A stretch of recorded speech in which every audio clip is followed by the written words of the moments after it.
Students, तो आज हम शुरू करते हैं 12वीं क्लास का ऑर्गेनिक केमिस्ट्री का 12वां चैप्टर, जिसका नाम है एल्डिहाइड कीटोन कार्बोक्सिलिक एसिड। ये चैप्टर बहुत ही ज़्यादा महत्वपूर्ण है। ठीक है, तो अब हम इस चैप्टर को दो पार्ट में पढ़ेंगे। पहला जो पार्ट है वो है एल्डिहाइड कीटोन, और दूसरा पार्ट रहेगा, वो पार्ट रहेगा हमारा कार्बोक्सिलिक एसिड। ठीक है, वो जो दूसरा पार्ट रहेगा वो कौन सा रहेगा? Carboxylic acid. तो पहले हम जो पढ़ेंगे वो पढ़ेंगे एल्डिहाइड कीटोन। और एल्डिहाइड कीटोन में क्या क्या हमें पढ़ना है वो देखते हैं भाई। पहले हमें क्या पढ़ना है? एल्डिहाइड कीटोन का इंट्रोडक्शन पार्ट पढ़ेंगे। उसके बाद सामान्य व IUPAC नाम पढ़ेंगे। एल्डिहाइड व कीटोन के सामान्य व IUPAC नाम कैसे लिखे जाते हैं। फिर उसके बाद हम समायता पढ़ेंगे। समायता देखेंगे कि एल्डिहाइड किस प्रकार की समायता दिखाते हैं, कीटोन किस प्रकार की समायता दिखाते हैं।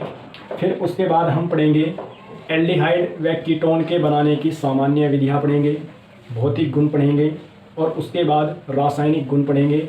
और उसके बाद क्या पढ़ेंगे भाई? एल्डिहाइड व कीटोन का टेस्ट हम लैब में कैसे करते हैं। जो प्रयोगशाला लैब होती है उसमें एल्डिहाइड फंक्शनल ग्रुप है, उसे कैसे पहचानते हैं, कीटोन एक फंक्शनल ग्रुप है, उसकी पहचान कैसे की जाती है, वो पढ़ेंगे। फिर उसके बाद पढ़ना है हमें फॉर्मेल्डिहाइड पढ़ना है। फिर उसके बाद एसीटल्डिहाइड पढ़ना है। फिर एसीटोन पढ़ना है, और फिर इसके बाद बेंजीएल्डिहाइड पढ़ना है, और लास्ट में क्या पढ़ना है? एसीटोफिनोन पढ़ना है। ये सब कुछ पढ़ने के बाद हम इनके ऊपर आधारित कुछ रिएक्शंस करेंगे, जैसे क्या होता है जब, कैसे प्राप्त करोगे। ठीक है, इस प्रकार के कुछ रिएक्शंस भी साथ में कर लेंगे। तो अब हम एल्डिहाइड और कीटोन को पढ़ने से पहले कुछ छोटी छोटी दो डेफिनेशन पढ़ेंगे। पहली डेफिनेशन है भाई, कार्बोनिल समूह क्या होता है। तो पहले हम क्या पढ़ेंगे? कार्बोनिल समूह क्या होता है। तो देखो भाई, द्विसंयोजी, इसकी डेफिनेशन है द्विसंयोजी समूह जिसमें कार्बन व ऑक्सीजन परमाणुओं के मध्य एक क्या होता है? द्विआबंध। द्विआबंध का मतलब होता है डबल बॉन्ड। डबल बॉन्ड क्या होता है? डबल बॉन्ड उपस्थित होता है, कार्बोनिल समूह कहलाता है। तो ये जो हमने लिख दिया है ये भी क्या है? कार्बोनिल समूह है। इसकी दो संयोजक, देखो कार्बन कितने बॉन्ड बनाता है? 4 बॉन्ड बनाता है। 1 बॉन्ड, 2 बॉन्ड, 3, 4। तो ये कैसा है? 2 बॉन्ड तो इसके क्या है? O से जुड़े हुए हैं, लेकिन ये 2 बॉन्ड हमने किसी से भी नहीं जुड़े। ठीक है, तो ऐसे समूह को हमने क्या बोला है? द्विसंयोजी। द्विसंयोजी का मतलब जो 1 और 2 कितने रखते हैं? 2 संयोजी अपनी फिलहाल अभी खाली है जिसके पास, वो समूह क्या कहता है? कहलाता है कार्बोनिल समूह कहलाता है। ठीक है, चलो इसके बाद ये कार्बोनिल समझ में आ गया भाई तुम्हारे। इसके बाद है अगले जो हेडिंग है, कार्बोनिल यौगिक कौन से होते हैं। ठीक है, कार्बोनिल यौगिक। ठीक है, तो देखो भाई, जिनमें ये वाला समूह, जिनमें कार्बोनिल समूह C+O ये वाला समूह पाया जाएगा, वे कार्बोनिल यौगिक कहलाते हैं। ठीक है, जैसे भाई हम बात कर लें, एल्डिहाइड हो गया, कीटोन हो गया, लेकिन इससे पहले एक बात और सुनो, RCOOH ये एक कार्बोक्सिलिक अम्ल है। अगर मैं इसकी स्ट्रक्चर देखूँ तो RC+OH, तो इसमें भी कीटोन समूह है, इसे कीटोन ग्रुप बोलते हैं। ठीक है, या कार्बोनिल समूह है, लेकिन भाई ये कार्बोनिल कंपाउंड नहीं है, यानी कि कार्बोनिल यौगिक नहीं है। ठीक है, इसी तरह से RC+O और R'। ठीक है, इसमें भी क्या है भाई? कार्बोनिल समूह है, लेकिन ये भी कार्बोनिल यौगिक नहीं है। सही भाई बात। तो भाई फिर कार्बोनिल यौगिक कौन से होते हैं? तो कार्बोनिल यौगिक होते हैं भाई, देखो भाई कौन कौन से होते हैं कार्बोनिल यौगिक। तो इसके लिए हैं, यदि C+O, यदि इस कार्बोनिल समूह की ये 2 संयोजकताएं हैं, इस कार्बोनिल समूह की ये 2 संयोजकताएं 2 हाइड्रोजन परमाणुओं द्वारा जुड़ी हों, तो ये एक कार्बोनिल यौगिक है। या भाई इस कार्बोनिल समूह की ये दोनों संयोजकताएं एक एल्किल ग्रुप से जुड़ी हो या एक हाइड्रोजन से जुड़ी हो, तो तब ये कार्बोनिल यौगिक हैं। या तीसरा क्या है भाई? इस कार्बोनिल समूह की एक ये संयोजकता है एरिन समूह से जुड़ी हो या हाइड्रोजन से, एक किससे जुड़ी हो? हाइड्रोजन से जुड़ी हो। तो ये भी क्या है, एक कार्बोनिल यौगिक है। अब R यहाँ क्या हो सकता है भाई, R हो सकता है CH3 हो सकता है, C2H5 हो सकता है, ठीक है। इन्हें बोलते हैं एल्किल ग्रुप, R को क्या बोलते हैं, एल्किल ग्रुप। और एरिल में क्या हो सकता है, एरिल में यहाँ होता है C6H5, क्या होता है, C6H5, ठीक है। चलो इसके बाद और क्या हो सकता है भाई, और कौन कौन से कार्बोनिल यौगिक हो सकते हैं, और कार्बोनिल यौगिक हो सकते हैं भाई, जैसे अगर हम इन दो संयोजकताओं को दो एल्किल समूहों द्वारा क्या कर दें, जोड़ दें, दो एल्किल समूहों द्वारा क्या कर दें, जोड़ दें। कैसे भाई, जैसे C डबल बॉन्ड O, इसे भी एल्किल ग्रुप से जोड़ दिया, इसे भी क्या करा, एल्किल ग्रुप से जोड़ दिया, तो ये भी हमारे पास क्या है, एक कार्बोनिल यौगिक है। इसी तरीके से इसे हमने क्या करा, एरिल समूह से जोड़ दिया, इसे भी क्या कर दिया, एरिल समूह से जोड़ दिया, तो ये भी क्या है, हमारे पास एक कार्बोनिल यौगिक है। या भाई क्या हो सकता है, C डबल बॉन्ड O, इसे क्या कर दिया, एरिल समूह से जोड़ दिया, और इसे किससे जोड़ दिया, एल्किल समूह से। तो ये इतने प्रकार के हमारे पास क्या है, कार्बोनिल यौगिक हैं, जिनमें क्या है, CO ग्रुप उपस्थित है। हर एक में क्या है, CO ग्रुप उपस्थित है। तो देखो भाई, ये जो R और R डैश हैं, R और R डैश का मतलब क्या है, ये R और R डैश इक्वल भी हो सकते हैं, और R और R डैश नॉट इक्वल भी हो सकते हैं, ठीक है। कहने का मतलब है, यहाँ R की जगह CH3 और यहाँ R की जगह CH3 भी रख सकते हो, या हम ऐसा कर सकते हैं, इस R की जगह तो हम क्या रख दें, CH3 रख दें, और इस R की जगह क्या रख दें, C2H5 रख दें। तो अब ये क्या है, अलग अलग है। अगर हम दोनों जगह CH3 रख दें तो फिर क्या हो जाएगी, समान हो जाएगी। समझ में आई बात। तो इतने प्रकार के कार्बोनिल हमारे पास क्या है भाई, कार्बोनिल यौगिक हैं, जिनके बारे में हमें इस चैप्टर में पढ़ना है। समझ में आई बात, ठीक है।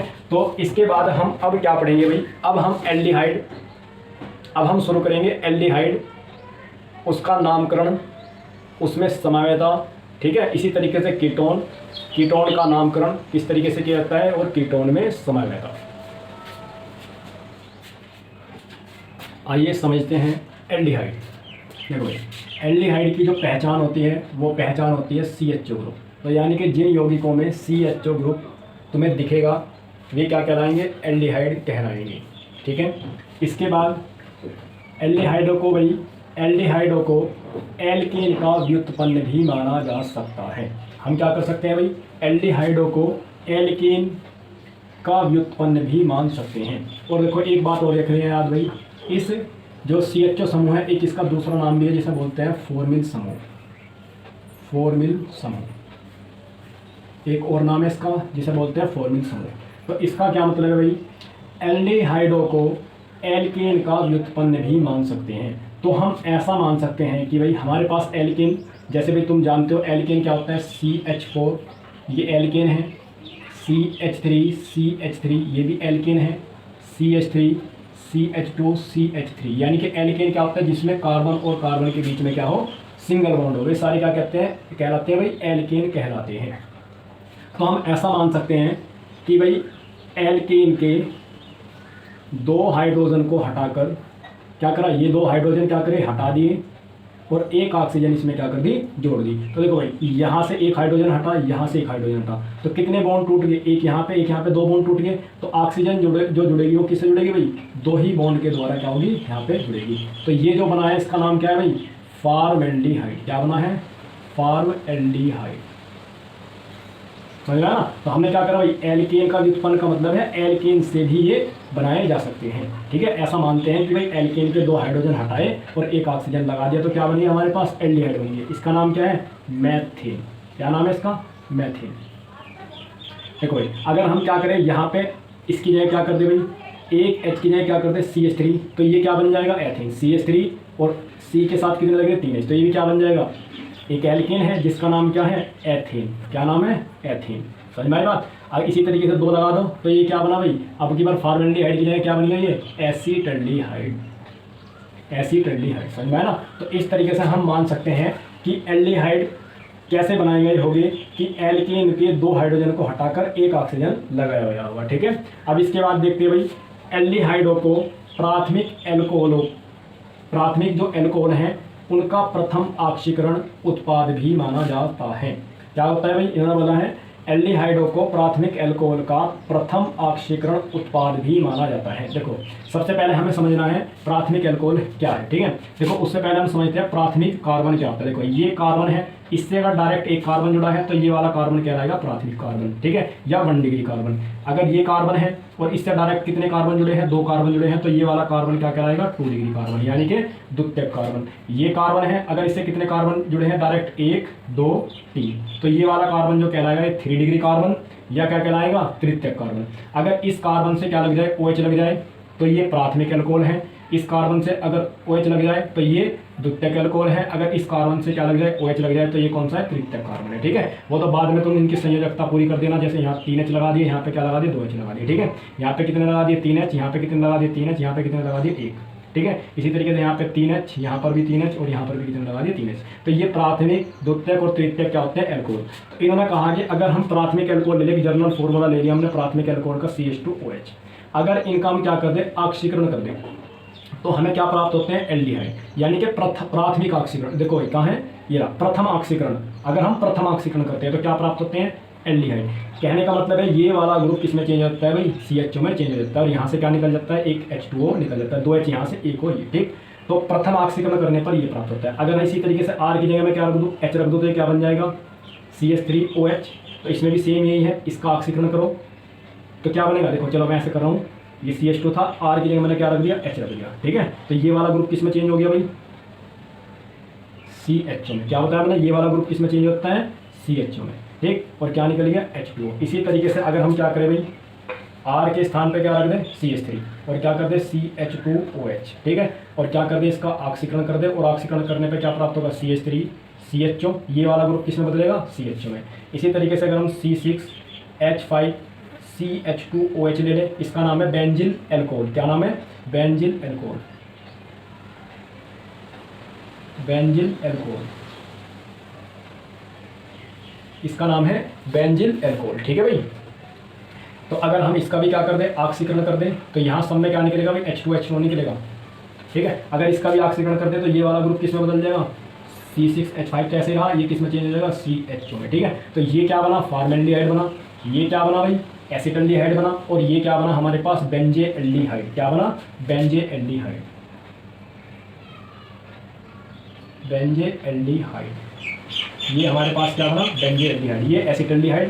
देखो भाई, अब उन्होंने प्राथमिक उत्पाद ही क्यों बनना है, देखो उसका कारण है, अगर इनका दूसरी बार क्या कर दे, ऑक्सीकरण कर दे, तो ये वाला ग्रुप किस में चेंज हो जाता है, RCOH में चेंज होता है। ये बात तुम्हें याद रखनी है भाई, कि पहली बार ये वाला ग्रुप इसमें चेंज होता है और दूसरी बार इसमें। इसी तरीके से ये दूसरी बार किस में चेंज हो जाएगा, ये वाला ग्रुप किस में चेंज हो जाएगा, RCOH में। यानी कि देखो ऐसा समझना है, ये CH2OH ग्रुप है, पहली बार ऑक्सीकरण पर किस में बदलेगा, CHO में, दूसरी बार ऑक्सीकरण पर किस में बदलेगा, COOH में। इस तरीके से चेंज होता है, ठीक है। तो CH2OH CHO COH, ठीक है। इसी तरीके से दूसरी बार ऑक्सीकरण करोगे तो किस में बदल जाएगा, CH3 COOH में।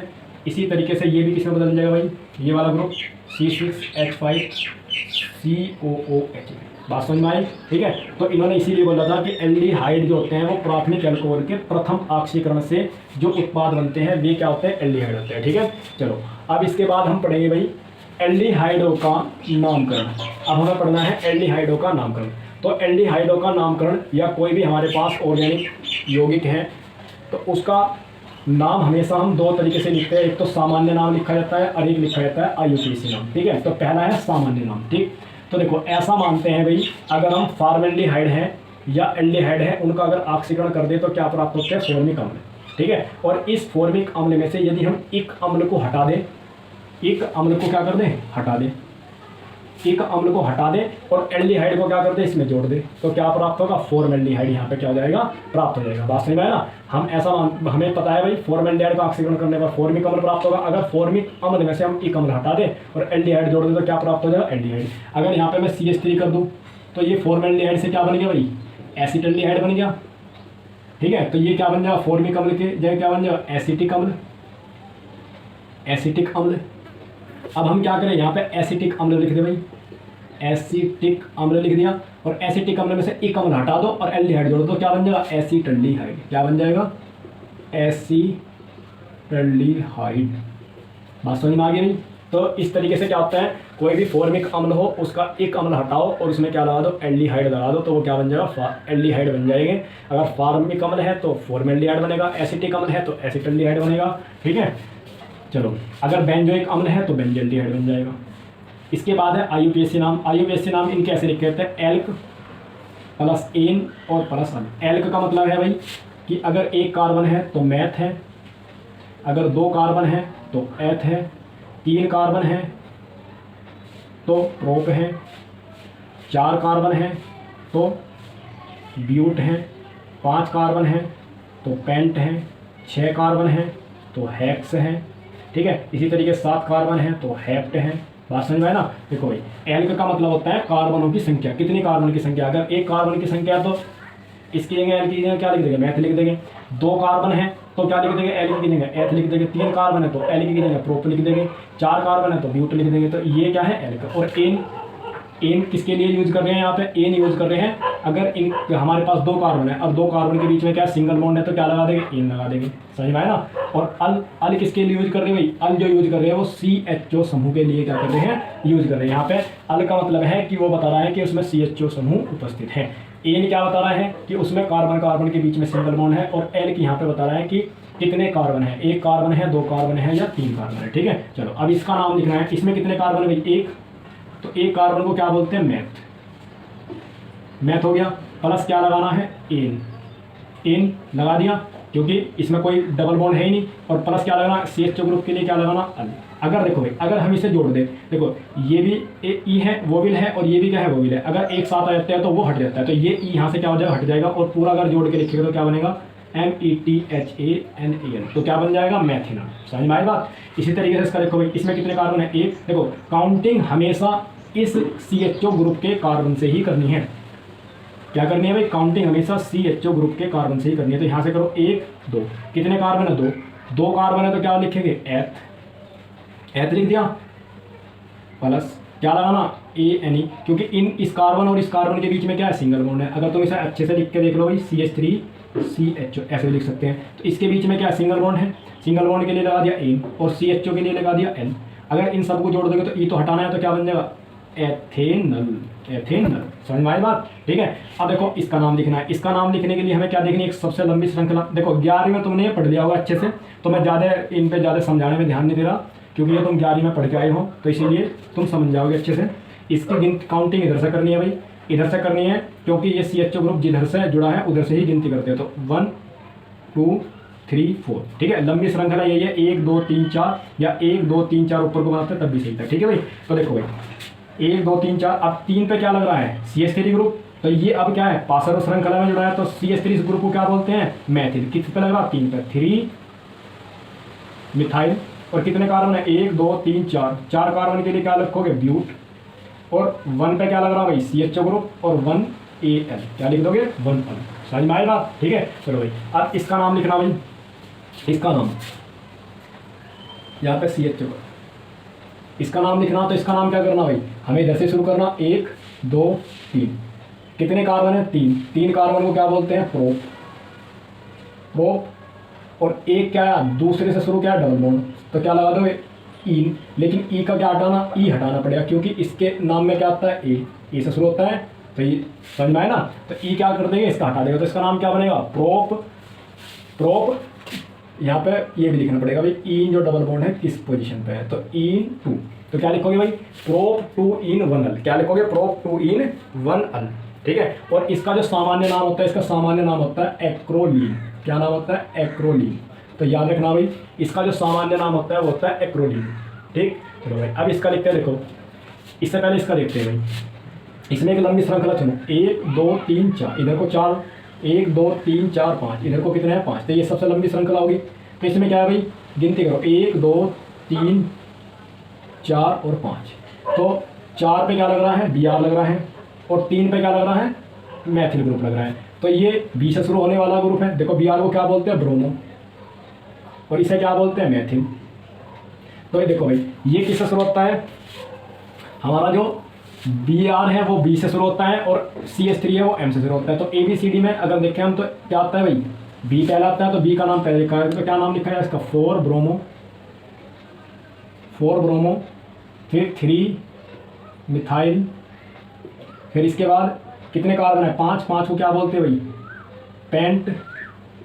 और 1 पे क्या लग रहा ए, तो क्या नाम बन जाएगा पेंट 1 अल। ठीक है, समझ में आई बात। इसके बाद ये देखो भाई, यदि CHO समूह, ये इंपॉर्टेंट है याद रखना, अगर CHO समूह पासरो रूप से जुड़ा है, यानी कि पासरो रूप में जुड़ा है, तब इसे फॉर्मिल लिखेंगे। देखो भाई, अब यहाँ पे दो प्रकार के ग्रुप आ गए, एक तो फंक्शनल ग्रुप यानी एक क्रियात्मक समूह COH है और एक CH है।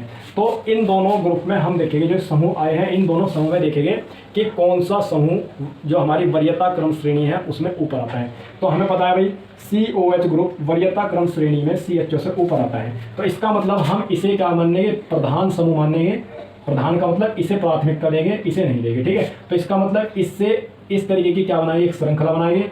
तो क्या करेंगे 1 2 3। तो अब इस टाइम क्या है, ये पासवर्ड श्रृंखला में फंस गए, किसमें भाई पासवर्ड में। तो अब इसका नाम क्या लिखा जाएगा, फॉर्मिल करके लिखा जाएगा। तो कितने पे लगा 2 फॉर्मिल, 2 फॉर्मिल। और कितने कार्बन है 3, 3 कार्बन को क्या बोल लोगे 3, वो 3 कार्बन को क्या बोल लोगे प्रोप। और कितने पे लग रहा 1 पे क्या लग रहा COH ग्रुप। तो क्या लिखा जाता है भाई COH ग्रुप के लिए लगाते हैं ओइक एसिड, ये याद रखना। तो जब हम ये कार्बोक्सिलिक पढ़ेंगे तो तभी बता देंगे, उसके लिए IUPAC नेम हमें ऐसे ही लिखने हैं। तो COH ग्रुप के लिए हम ओइक एसिड लगाते हैं। ठीक है, चलो अब इसके बाद लिखते हैं कुछ एरोमेटिक एल्डिहाइडों का नामकरण। ठीक है, एरोमेटिक का मतलब है जिनमें बेंजीनिंग आती है वे एरोमेटिक एल्डिहाइड कहलाते हैं। ठीक, जिनमें बेंजीनिंग आ जाती है वे क्या कहलाते हैं, एरोमेटिक एल्डिहाइड। ठीक है, देखो इसका नाम लिखो। इसका अगर हम साधारण नाम की बात करें, सिंपल नेम की बात करें, तो ये है बेंजे एल्डिहाइड, बेंजे एल्डिहाइड। ठीक है, या हम इसका दूसरा नाम लिख सकते हैं भाई, ये बेंजीन रिंग है और इस पे क्या लगा CHO ग्रुप। जब बेंजीन रिंग पर CHO ग्रुप लगा हो तो इस वाले ग्रुप का जो नाम होता है वो बोला जाता है बेंजे, वो इसका नाम आ जाता है कार्बे एल्डिहाइड। क्या नाम आ जाता है, कार्बे एल्डिहाइड। तो अब ये अगर वैसे ये तो क्या है, इसका सामान्य नाम है जिस नाम से जानते हैं। अगर भाई इस नाम के अकॉर्डिंग इसमें अगर हमें क्या लिखना हो, एक तरीके से इसका दूसरा नाम लिखना हो, तो दूसरा नाम बनेगा भाई इसका बेंजे या बेंजीन कार्बे एल्डिहाइड। क्या बनेगा, बेंजीन कार्बे एल्डिहाइड।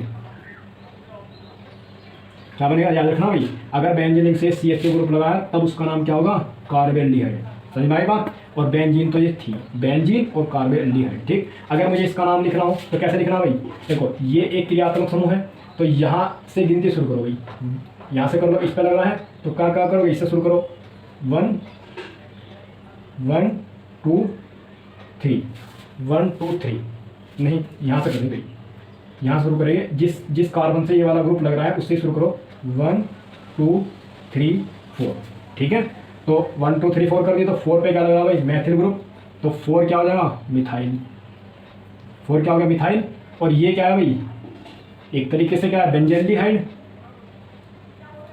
4 मिथाइल, चलो ऐसे लिख लो 4 मैथिल बेंजे एल्डिहाइड, बेंजे एल्डिहाइड। या इसे हम कैसे लिख सकते हैं भाई 4 मिथाइल यानी कि मैथिल, CH3 को मैथिल बोलते हैं, 4 मैथिल बेंजीन कार्बे एल्डिहाइड,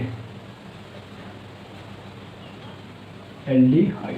ठीक है भाई, देखो ये क्या हो गया, 4 पे क्या लग रहा मैथिल ग्रुप, तो क्या लिख दिया 4 मैथिल। ये क्या है बेंजीन और ये क्या है कार्बे एल्डिहाइड। अगर सिंपल नेम लिख रहा है तो क्या लिखना भाई 4 मैथिल और इस पूरे को पूरे क्या बोलते हैं, बेंजेल्डिहाइड। ठीक है, अब इसी तरीके से इसका नाम लिखने की ट्राई करो भाई, कैसे करना, ये एक बेंजेल्डिहाइड है और इसकी 1 2 पोजीशन पे क्या लग रहा OH समूह। तो OH समूह क्या बोलते हैं, हाइड्रोक्सी। तो क्या हो गया भाई 2 हाइड्रोक्सी, 2 हाइड्रोक्सी और ये क्या हो गया बेंजे एल्डिहाइड, एल्डिहाइड। क्या हो गया 2 हाइड्रोक्सी बेंजेल्डिहाइड। या भाई वही नाम लिख सकते हैं, क्या लिख सकते हैं 2 हाइड्रोक्सी बेंजीन कार्बे एल्डिहाइड, ऐसे भी लिख सकते हैं क्या 2 हाइड्रोक्सी बेंजीन कार्बे एल्डिहाइड भी इसे लिख सकते हैं। ठीक है, अब इसके बाद देखो इसका नाम कैसे लिखेंगे। देखो भाई, अब ये इस बेंजीनिक से डायरेक्ट ग्रुप नहीं जुड़ा हुआ है, सही में है ना।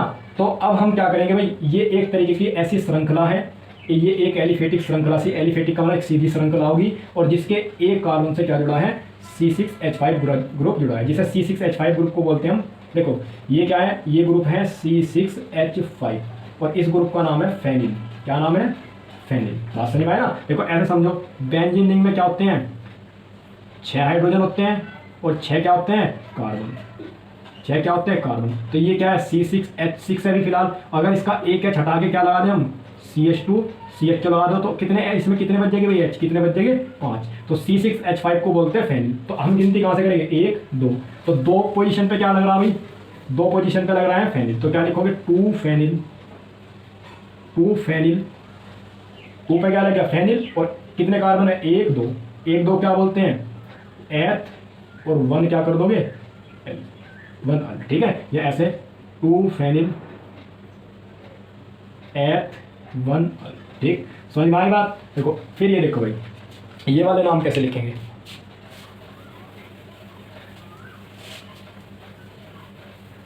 यहां देखिए भाई अब इसमें कोई डबल बॉन्ड तो नहीं है। देखो बेंजीन रिंग और इसमें अंतर समझिए भाई। अगर डबल फिर इसके बाद सिंगल देखो ऐसे डबल बॉन्ड फिर सिंगल बॉन्ड फिर डबल बॉन्ड फिर सिंगल बॉन्ड तो डबल सिंगल डबल आ रहा है तो ये तो है बेंजीन। ठीक है अगर इसमें कोई भी बॉन्ड नहीं है ठीक है तो ये क्या है भाई साइक्लोहेक्सेन। कितने कार्बन है 1 2 3 4। साइक्लो इसलिए लगा रहे हैं क्योंकि देखो भाई इसका नाम होगा साइक्लोहेक्सेन। साइक्लोहेक्सेन वो किस लिए लगा रहा है क्योंकि इसमें कोई भी इस तरीके का डबल सिंगल डबल नहीं है। बात समझ में आया ना। साइक्लो चक्रीय के लिए लगाते हैं चक्रीय रिंग है और हेक्सेन का मतलब 6 कार्बन है और प्रत्येक कार्बन किससे जुड़ा है सिंगल बॉन्ड से। ठीक है अगर यहाँ पे एक डबल बॉन्ड कर दें तो ये बन जाएगा भाई साइक्लोहेक्सीन। बात समझ में आया ना। अगर 2 कर दें तो फिर गिनती करके मतलब नंबरिंग करके लिख देंगे। ठीक है तो ये 2 बॉन्ड रहने तक तो क्या है भाई एक तरीके से साइक्लो ही है। अगर 3 बॉन्ड कर दोगे तो फिर किस में बदल देगी बेंजीन रिंग में। ठीक तो अभी फिलहाल जो हमने लिखा हुआ है भाई ये हमारे पास क्या है अभी फिलहाल ये जो लिख रखा है ये अभी क्या है बेंजीन रिंग से अलग है यानी कि साइक्लो एक यौगिक है। तो इसका नाम कैसे लिखो देखो गिनती यहाँ से करोगे 1 2 3 तो क्या हो गया 3 मिथाइल हो गया। फिर 3 मिथाइल के बाद क्या है भाई साइक्लो लगा इसके लिए साइक्लोहेक्सेन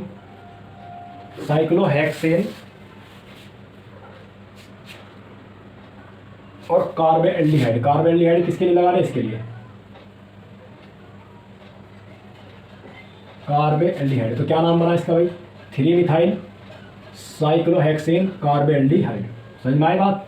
ठीक है अगर हमें इसका नाम लिखना हो देखो भाई 1 2 तो ये 2 CHO ग्रुप क्या लग रहे हैं एक दूसरे क्या लग रही है भाई एक पहली और दूसरी पोजीशन पे लग रही है। तो इसका नाम कैसे लिखेगा भाई बेंजीन 1,2 डाई कार्बोएल्डिहाइड हाँ समझ में आया ना। क्या लिखेंगे बेंजीन ये बेंजीन नहीं है 1 और 2 पे क्या लग रही है 2 CHO ग्रुप के लिए क्या लगा दिया डाई और क्या बन गया कार्बोएल्डिहाइड। CHO ग्रुप को क्या बोलते हैं कार्बोएल्डिहाइड जब वे किस पे लगे हो भाई बेंजीन रिंग पे लगे हो। समझ में आई बात। ठीक है तो ये समझ में आ गया भाई तुम्हारे IUPAC नेम। तो इसके बाद अब हम पढ़ते हैं अब पढ़ेंगे हम इसमें समावयता कितने प्रकार की है समावयता दिखाते हैं। तो अब देखते हैं समावयता। ठीक है चलो भाई एल्डिहाइड हमारी जो हेडिंग है वो है एल्डिहाइडों में समावयता। तो एल्डिहाइड 3 प्रकार की समावयता प्रदर्शित करते हैं। पहली है श्रृंखला समावयता जिसे बोलते हैं चेन आइसोमेरिज्म। दूसरी होती है भाई क्रियात्मक समावयता जिसे बोलते हैं फंक्शनल आइसोमेरिज्म। और तीसरी होती है भाई चलायता जिसे बोलते हैं टोटोमेरिज्म। क्या बोलते हैं टोटोमेरिज्म। ठीक है देखो भाई हम पढ़ते हैं श्रृंखला समावयता। तो इसकी जो डेफिनेशन है वो डेफिनेशन है वह समावयता जिसमें भाई यौगिक का अणुसूत्र तो समान हो परंतु श्रृंखला में क्या हो भिन्नता हो तो ऐसी समावयता क्या कहलाती है श्रृंखला समावयता कहलाती है। जैसे हमारे पास एक यौगिक अणुसूत्र लिख रहा है तो इससे हम 2 यौगिक बना सकते हैं। पहला बना सकते हैं CH3 CH2 CH2CHO एक ये यौगिक बना सकते हैं। एक क्या बना सकते हैं CH3 CH3 और CHO। ठीक है तो देखो भाई इसमें कितने कार्बन है 4 1 2 3 4 कार्बन। हाइड्रोजन कितने 8 3 2 5 2 7 और 1 8 और ऑक्सीजन कितनी है 1।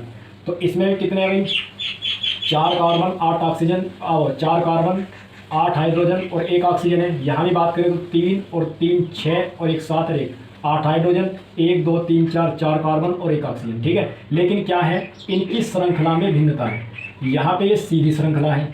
इस ग्रुप को छोड़ दो भाई इस ग्रुप से कोई मतलब नहीं। ठीक है ठीक। तो यहाँ बात करें श्रृंखला में, तो इनकी यहाँ पे क्या है, सीधी श्रृंखला है, लेकिन यहाँ पे श्रृंखला क्या होगी, इस तरीके से मुड़ गई, बात है ना। तो लेकिन यौगिक का अणुसूत्र क्या है, इसका और इसका क्या है, अणुसूत्र तो सेम है, लेकिन श्रृंखला में क्या है, भिन्नता है। तो ऐसी समवायता को क्या बोलते हैं, हम श्रृंखला समवायता कहते हैं, ठीक है। इसी तरीके से इसमें देखिए भाई, देखो इसमें हम कैसे कर सकते हैं, देखो पहला क्या कर सकते हैं, CH3 CH2 CH2 CH2 और CH, पहला ये तरीका है।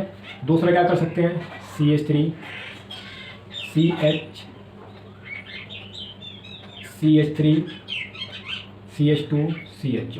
दूसरा क्या करें, देखो भाई 1 2 3 4 5, कार्बन 5, हाइड्रोजन 10, ऑक्सीजन 1। यहाँ भी 1 2 3 4 5, कार्बन 5, हाइड्रोजन 3 3 6 7, दोनों और 1 10।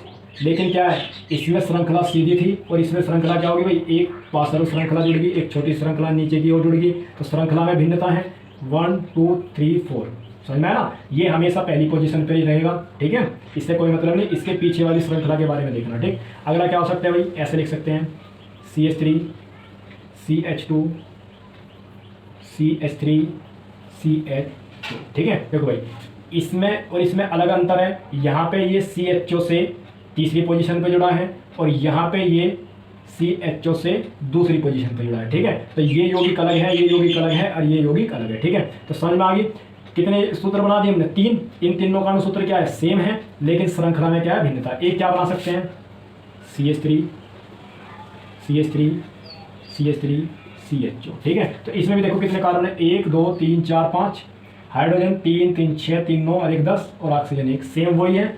लेकिन क्या भाई, ये बिल्कुल अलग है ना, इसमें श्रृंखला क्या है, एक अलग प्रकार की श्रृंखला है, समझ में आया ना। अगर हम ये सीधी श्रृंखला मान ले तो इसमें कितनी पार्श्व श्रृंखला है, 2, समझ में आया ना। तो इस तरीके से इस यौगिक के हम कितने समवाय बना सकते हैं, 1 2 3 4, समझ में आया ना। तो श्रृंखला समवायता वे होती है भाई जिनमें यौगिकों के अणुसूत्र तो समान होते हैं, बस श्रृंखला में क्या पाई जाती है, भिन्नता पाई जाती है। ये क्या कहलाते हैं, श्रृंखला समवयवी यौगिक, और ऐसी समवायता क्या कहलाती है, श्रृंखला समवायता कहलाती है।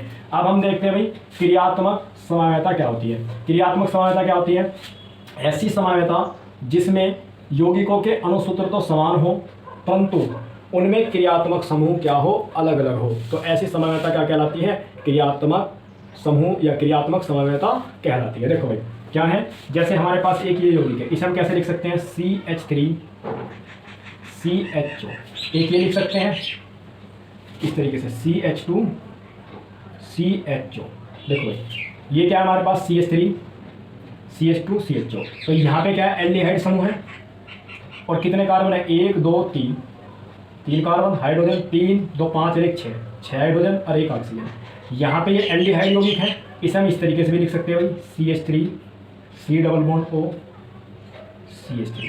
अब ये क्या हो गया भाई, ये क्या बन गया, कीटोन बन गया, क्या बन गया, कीटोन हो गया। ये क्या था, एल्डिहाइड था। देखो भाई यहाँ पे क्रियात्मक समूह एल्डिहाइड है और यहाँ पे क्रियात्मक समूह क्या है, कीटोन है, लेकिन इन दोनों का अणुसूत्र क्या है, सेम है, बात समझ में आए ना। तो इन दोनों का अणुसूत्र क्या है, सेम है, लेकिन क्रियात्मक समूह क्या है, भिन्न भिन्न है। तो ये क्या है, क्रियात्मक समवायता क्या दिखा रहे हैं, प्रदर्शित कर रहे हैं। ये दोनों क्या दिखा रहे हैं, क्रियात्मक समवायता। या इसी तरीके से एक और लिख सकते हैं, CH2 डबल बॉन्ड CH और OH। देखो भाई कितने कार्बन, देखो यहाँ पे CH2 OH, देखो कितने कार्बन है यहाँ पे, 1 2 3, 3 कार्बन, हाइड्रोजन कितने हैं, 2 3 तो 5 और 1 6 और 1 ऑक्सीजन। सेम ऐसा ही फॉर्मूला है, अगर इन सबको देखें तो ऐसा ही है, लेकिन यहाँ पे क्रियात्मक समूह क्या है, एल्कोहल। क्या है भाई, एल्कोहल। यहाँ पे क्रियात्मक समूह क्या है, एल्कोहल, यहाँ पे कीटोन और यहाँ पे एल्डिहाइड। और एक और क्या लिख सकते हैं भाई, CH3 CH CH2, ठीक है। अगर इसमें देखोगे तो 3 2 5 और 1 6 हाइड्रोजन, 1 2 3 3 कार्बन और एक क्या है, ऑक्सीजन। तो ये क्या है भाई, एक ईथर है, और ईथर भी कौन सी है, चक्रीय ईथर। चक्रीय ईथर कौन सी है, चक्रीय ईथर। देखो भाई एक ही अणुसूत्र है, उससे हमने कितने प्रकार के यौगिक बनाए, एक एल्डिहाइड बनाया, एक कीटोन बनाया, एक एल्कोहल बनाया और एक क्या बनाया, ईथर बनाया। ठीक है, तो देखो भाई कितने क्रियात्मक समूह है, एक एल्डिहाइड क्रियात्मक समूह, एक कीटोन, एक क्या है एल्कोहल और एक क्या है ईथर। ठीक है, तो ऐसी समवायता को क्या बोलते हैं, क्रियात्मक समवायता बोलते हैं। इन चारों यौगिकों के अणुसूत्र तो क्या है, इन चारों यौगिकों का जो अणुसूत्र है वो तो सेम है, लेकिन इनमें क्या है, क्रियात्मक समूह हर बार क्या है, अलग अलग है। तो ऐसी समवायता को बोलते हैं क्रियात्मक समवायता बोलते हैं। ठीक है, अब इसके बाद क्या है भाई, इसके बाद है चलायता। ये बहुत ही ज़्यादा इंपॉर्टेंट है। इस वाली समवायता को एल्डिहाइड और कीटोन दोनों ही क्या करते हैं, प्रदर्शित करते हैं। और भी अदर कंपाउंड है जो इस प्रकार की समवायता को प्रदर्शित करते हैं। ठीक है, फिलहाल हमें इसी में पढ़ना है, जब आगे आएंगे तो तब बताएंगे भाई। ठीक है, देखो भाई इसमें क्या होती है, इस प्रकार की समवायता, इस प्रकार की समवायता में एक हाइड्रोजन परमाणु एक बहुसंयोजक परमाणु से दूसरे बहुसंयोजक परमाणु पर स्थानांतरित हो जाता है। समझ में आया ना, क्या बोला भाई, एक हाइड्रोजन परमाणु एक बहुसंयोजक परमाणु से दूसरे बहुसंयोजक परमाणु पर स्थानांतरित हो जाता है, और इसके द्वारा जो उत्पन्न समवायता होती है उसे बोलते हैं हम चलायता। और वे दोनों जो रूप होते हैं, जैसे देखो भाई यहाँ पे क्या हुआ, अब जरा ध्यान से देखना है, CH, यहाँ पे मैं इसे H को ऐसे लिख दूँ एक, और C डबल बॉन्ड O और क्या हुआ H। ठीक है, देखो भाई ये ऑक्सीजन भी क्या है, एक बहुसंयोजक परमाणु है। बहुसंयोजक का मतलब एक से ज्यादा जो बॉन्ड बनाता हो, बहुसंयोजक, बहुसंयोजक परमाणु। और यहाँ कार्बन भी क्या है, एक बहुसंयोजक परमाणु। ठीक है, तो क्या होगा, ये वाला हाइड्रोजन यहाँ से स्थानांतरित होकर कहाँ चला जाएगा, यहाँ पे। तो जाएगा कैसे भाई, देखो ये वाला कार्बन इसके क्या ले लेगा, इलेक्ट्रॉन ले लेगा, ये वाला बॉन्ड ऐसे टूट जाएगा। ठीक है, तो देखो क्या होगा भाई, ये बॉन्ड ऐसे टूट गया तो इस पर क्या आना होगा, पॉजिटिव, और ये बॉन्ड ऐसे टूट गया इस पर क्या आना होगा, नेगेटिव। तो इन पॉजिटिव और नेगेटिव के बीच में क्या बन गया, एक डबल बॉन्ड बन गया, एक डबल बॉन्ड बन गया भाई। पॉजिटिव और नेगेटिव के बीच में क्या बनेगा, डबल बॉन्ड, और यहाँ पे क्या आना होगा, इस पे क्या आना होगा, नेगेटिव चार्ज। और यहाँ से बॉन्ड कैसे टूट रहा है, ऐसे टूट रहा है, तो इस पे H पे क्या आना होगा, पॉजिटिव चार्ज। ये पॉजिटिव चार्ज वाला H किससे जुड़ गया, इससे, और ये नेगेटिव चार्ज क्या हो गया, खत्म। ठीक है, तो देखो भाई इसमें ये CO ग्रुप है, तो इसे बोलते हैं हम कीटो फॉर्म। क्या बोलते हैं, कीटो। और ये जो फॉर्म बनती है जब हाइड्रोजन का स्थानांतरण कहाँ हो जाता है, ऑक्सीजन पे, तो ये वाली जो फॉर्म बनती है इसे बोलते हैं इनोल, इनोल फॉर्म। ठीक है, या इनोल रूप। और ये दोनों रूप क्या होते हैं, हमेशा ही किसमें होते हैं, साम्य अवस्था में होते हैं। ये बात याद रखनी, क्या होते हैं, साम्य अवस्था में। ये इसमें चेंज और ये इसमें चेंज होता रहता है। बात समझ में आए ना। ठीक, देखो भाई जनरली क्या होता है, सामान्यतः कीटो फॉर्म ज़्यादा स्टेबल होती है किससे, इनोल फॉर्म से। लेकिन एल्डिहाइड के केस में कीटो फॉर्म, वो कीटो फॉर्म क्या, सॉरी कीटो फॉर्म क्या है, स्टेबल है इनोल फॉर्म में। ठीक है, कभी कभी ऐसा होता है कि इनोल फॉर्म ज़्यादा स्टेबल हो जाती है, वरना कीटो फॉर्म तो हमेशा ही स्टेबल होती है। कुछ केस ऐसे होते हैं जिनमें इनोल फॉर्म भी क्या होती है, स्टेबल हो जाती है। ठीक, तो यहाँ पे याद रखना है, एल्डिहाइड के केसों में हमेशा ही कीटो फॉर्म क्या होती है, ज़्यादा स्टेबल होती है, और इनोल फॉर्म क्या होती है, थोड़ी कम स्टेबल होती है। ठीक है, चलो तो ये बात समझ में आ गई भाई तुम्हारी, कैसे होता है।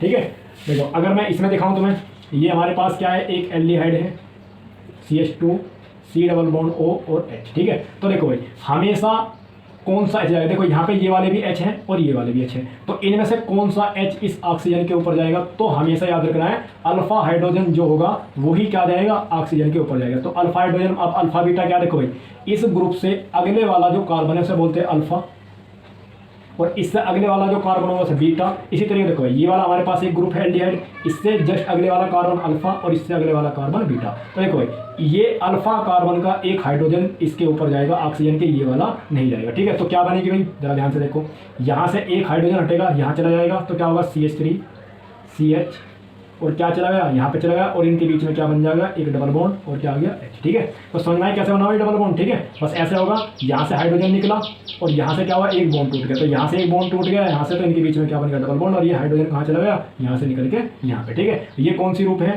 कीटो, और ये कौन सा रूप है भाई इसका, इनोल। और इनोल रूप, कीटो रूप ज़्यादा स्टेबल होता है किससे, इनोल रूप से। ठीक है, ये वाली समवायता कीटोन भी दिखाते हैं, कौन दिखाते हैं भाई, कीटोन भी इस वाली समवायता को, जो हमारे पास कीटोन होते हैं, कीटोन भी इस प्रकार की समवायता को प्रदर्शित करते हैं। ठीक है, तो ये था भाई एल्डिहाइड का पूरा इंट्रोडक्शन। ठीक, इसके बाद जो हम पढ़ेंगे वो पढ़ेंगे कीटोन के बारे में, कीटोन का IUPAC नेम पढ़ेंगे। इसी तरीके से कीटोन में समवायता कितने प्रकार की होती है, कौन कौन सी समवायता दिखाते हैं, ये सब पढ़ेंगे। तो समझ में आ गया होगा आपकी कि हमने इस लेक्चर में क्या पढ़ा भाई, एल्डिहाइड के बारे में पढ़ा, कार्बोनिल समूह के बारे में पढ़ा, कार्बोनिल यौगिकों के बारे में पढ़ा। ठीक है, इसके बाद हमने क्या पढ़ा, इनमें IUPAC नेम पढ़े। फिर उसके बाद इनमें किस प्रकार की समयवता होती है, 3 प्रकार की समयवता दिखाते हैं। एक श्रृंखला समयवता, श्रृंखला समयवता क्या होती है, जिनमें श्रृंखला भिन्न होती है, और क्रियात्मक समूह तो सेम ही होगा भाई, जिनमें श्रृंखला में क्या पाई जाती है, भिन्नता पाई जाती है, और अणुसूत्र क्या होता है, सेम होता है। वे क्या होते हैं, श्रृंखला समयवी यौगिक कहलाते हैं, और ऐसी समयवता श्रृंखला समयवता कहलाती है। फिर क्या पढ़ा, क्रियात्मक समयवता। क्रियात्मक समयवता क्या होती है, जिनमें क्रियात्मक समूह भिन्न होता है लेकिन अणुसूत्र क्या होता है, सेम। यहाँ पे एल्डिहाइड, यहाँ पे कीटोन, यहाँ पे एल्कोहल, यहाँ पे क्या है, ईथर। इसी तरीके से हमने क्या पढ़ा, चलाव्यता। चलाव्यता में क्या होता है, एक हाइड्रोजन परमाणु एक बहुसंयोजक। बहुसंयोजक का मतलब जैसे यहाँ कार्बन कितने बॉन्ड बनाता है भाई, 4 बॉन्ड बनाता है, 1 और 3 4। तो इस कार्बन से एक हाइड्रोजन किसके पास चला गया, ऑक्सीजन के, क्योंकि ऑक्सीजन भी क्या है, एक बहुसंयोजक है। बहुसंयोजक का मतलब जो एक से ज़्यादा बॉन्ड बनाते हैं। ठीक है, तो ये आपके समझ में आ गया होगा भाई। Thank you.